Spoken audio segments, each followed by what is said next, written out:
윤석열 정권의 독단과 무능으로 대한민국이 무너지고 있습니다. 문제가 생겼을 때 신속한 대책을 마련하는 것이 정부의 역할 아니겠습니까? 그런데 해법은 없이 대통령이 경로했다 이런 얘기만 들려옵니다. 남북 관계가 쉬웠던 적은 한 번도 없었습니다만 국민이 전쟁을 걱정하는 이 상황은 분명 정상이 아닙니다. 지난 2년간 윤석열 정부는 주권자인 국민의 뜻을 무시한 채 정적 죽이기에만 올인했습니다.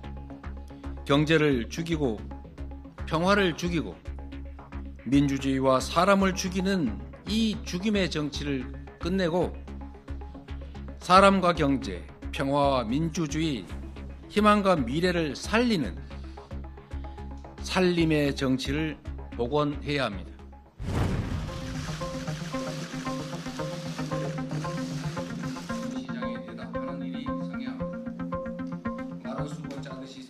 지난해 외부 충격도 없이 1%대 성장이라는 역대급의 위기를 겪었습니다. 지금도 그 침체는 지속 중입니다.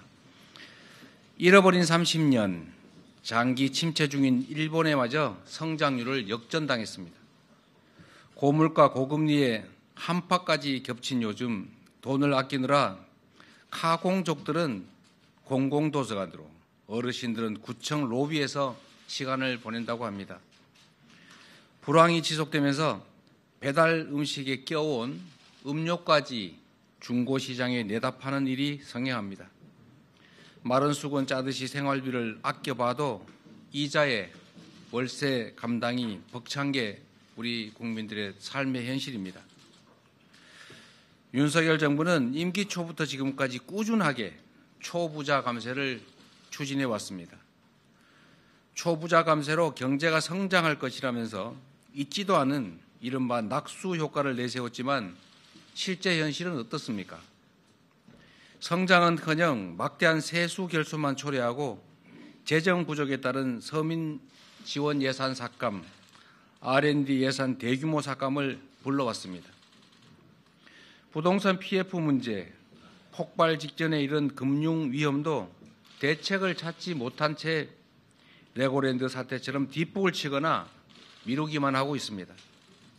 문제가 생겼을 때 신속한 대책을 마련하는 것이 정부의 역할 아니겠습니까? 그런데 해법은 없이 대통령이 경로했다 이런 얘기만 들려옵니다. 물가가 오르니까 기업의 팔을 비틀고 이자가 부담되니까 은행의 팔을 잡아당깁니다. 금감원장도 대출금리부터 취약자주 대책까지도 건건히 금융사 사장단 불러 모으는 게 일입니다. 제대로 하는 일이 없으니 제대로 되는 일이 있겠습니까? 민생은 고사 직전이고 경제는 심각한 침체입니다. 먹고 사는 문제를 등한시한 윤석열 정권 2년의 적나라한 성적표입니다. 이러다 정말 전쟁 나는 거 아닌가? 이런 국민들의 불안과 공포가 광범위하게 퍼져가고 있습니다. 갈루치 전 북핵 특사의 동북아 핵전쟁 발생 가능성 발언에 이어서 북한이 몇 달 안에 한국에 치명적 공격을 할 가능성이 있다는 미 정부 관계자의 전망까지 나왔습니다. 한반도 상황이 한국 전쟁 이래 최대 위기라는 그런 진단의 체감이 계속 높아집니다. 남북 관계가 쉬웠던 적은 한 번도 없었습니다만 국민이 전쟁을 걱정하는 이 상황은 분명 정상이 아닙니다. 수백만이 죽고 전 국토가 초토화됐던 6.25 전쟁도 어느 날 갑자기 우연히 일어난 것이 아닙니다. 38선에서 크고 작은 군사 충돌이 누적된 결과였음을 결코 잊지 말아야 합니다. 평화를 구축하고 군사적 긴장을 완화하기 위한 노력을 절대 게을리해서는 안 됩니다. 전쟁 위험은 1000만분의 1이라도 결코 높여서는 안 됩니다. 만에 하나 북풍 사건, 총풍 사건처럼 정략적 이익을 위해서 국민 생명을 담보로 전쟁 게임을 시도하는 것이라면 당장 중단해야 합니다. 역사가 용서하지 않을 것입니다. 대한민국 완전히 망했네요. 우리나라 합계 출산율을 본 인구 전문가인 한 미국 교수가 이렇게 소리쳤다고 합니다. 한국 완전히 망했네요. 외면하고 싶던 그러나 가장 본질적인 우리 안의 위기가 전 세계에 고스란히 드러나는 순간이었습니다. 대한민국은 인구 감소로 지구에서 사라지는 첫 국가가 될 것이다. 우리 사회의 인구 위기에 관한 암울한 예측입니다. 특단의 대책이 필요합니다. 지난 2년간 윤석열 정부는 주권자인 국민의 뜻을 무시한 채 정적 죽이기에만 올인했습니다. 정치는 실종되고 일방통행식 통치와 지배가 횡행했습니다. 민주국가, 민주정당에서 결코 있을 수 없는 일입니다. 권력투쟁에만 몰두하는 정부 여당은 민생 경제 위기를, 평화 위기를, 인구 위기를, 민주주의를 악화시켰습니다. 지금의 국정기조가 유지된다면 교육, 복지, 지역 R&D 예산은 계속 줄어들 것입니다.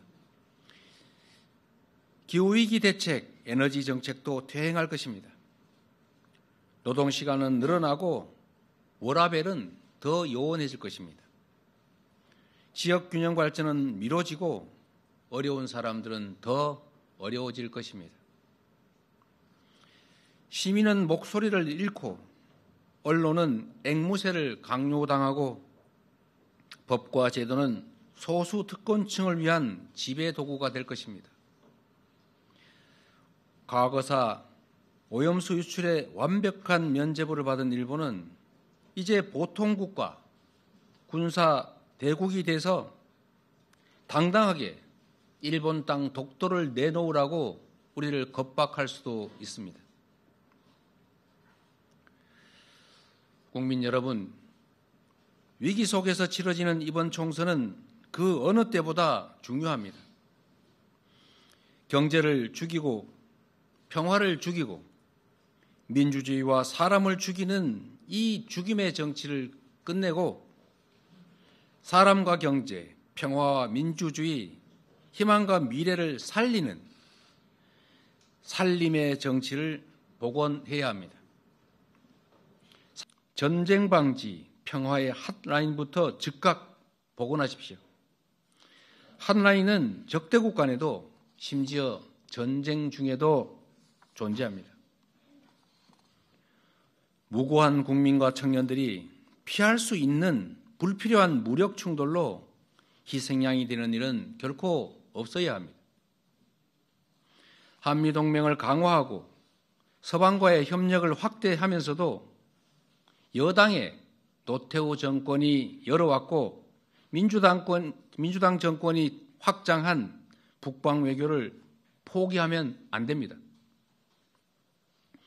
동북아 교류 협력 확대, 한반도 주변의 평화 구축, 그리고 우리 경제 성장의 주요 발판 중 하나가 되었던 북방 외교 복원에 노력해야 합니다.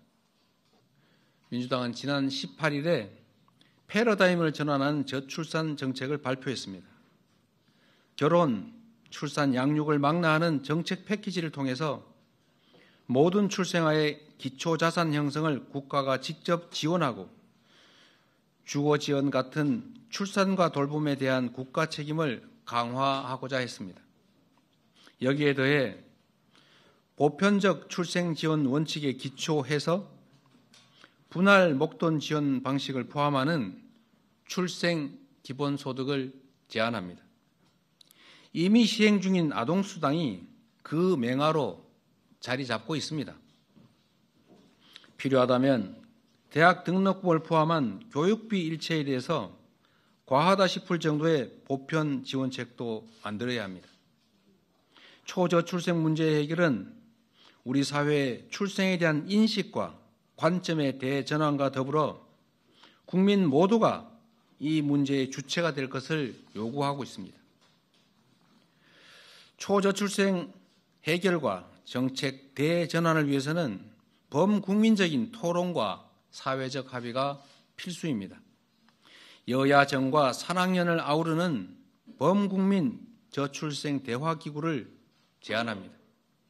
세계 최악의 저출생에 따른 인구 감소국 전환으로 국가 소멸이 우려되는 우리 대한민국은 세계 최초로 초저출생 해결을 위한 보편적 출생 지원, 출생 기본소득을 실험하고 도입할 정책적 지혜를 요구받고 있습니다. 민주당은 아이가 고생과 부담인 사회, 아이 낳기가 두려운 사회가 아니라 아이를 함께 키우는 사회, 출생이 기쁨이자 행복인 사회를 만들어 가겠습니다. 근본적인 저출생 대책을 종합적으로 제시해 가겠습니다. 제가 대표가 돼서 낸 성과가 뭐냐? 그건 뭐 제 자신이 평가하기는 적절치 않은 것 같고 결국 그게 이번 총선 결과로 드러나지 않겠는가라고 생각합니다.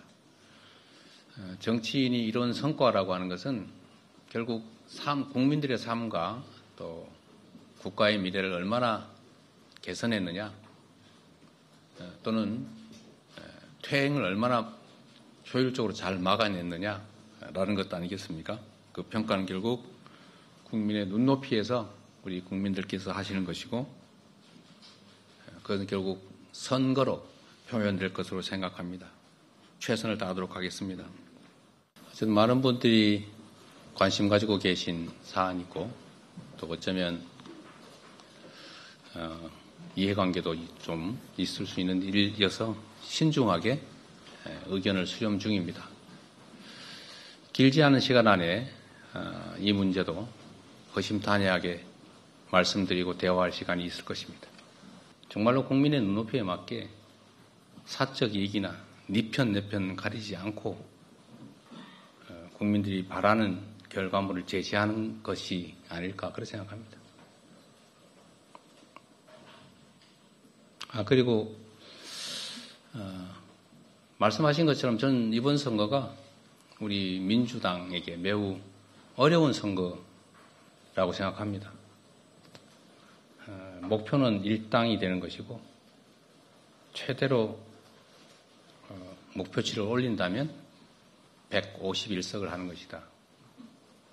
그게 결코 쉬운 일이 아니고 정말로 많은 노력을 기울여야 가능성이 남아있는 그런 엄중한 상황이라고 생각하고 있습니다.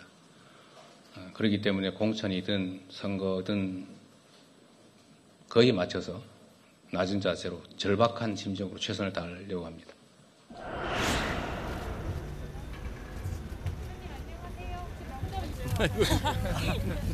우리 면접 시간 맞춰야 되는데. 후보로서 왜 국회의원이 돼야 되는지를 우리 공관위원들께 잘 설명드리고 좋은 평가를 받을 수 있도록 최선을 다하겠습니다. 그리고 자기소개 준비하신 거 좀 어떤 내용인지? 그거 비밀입니다.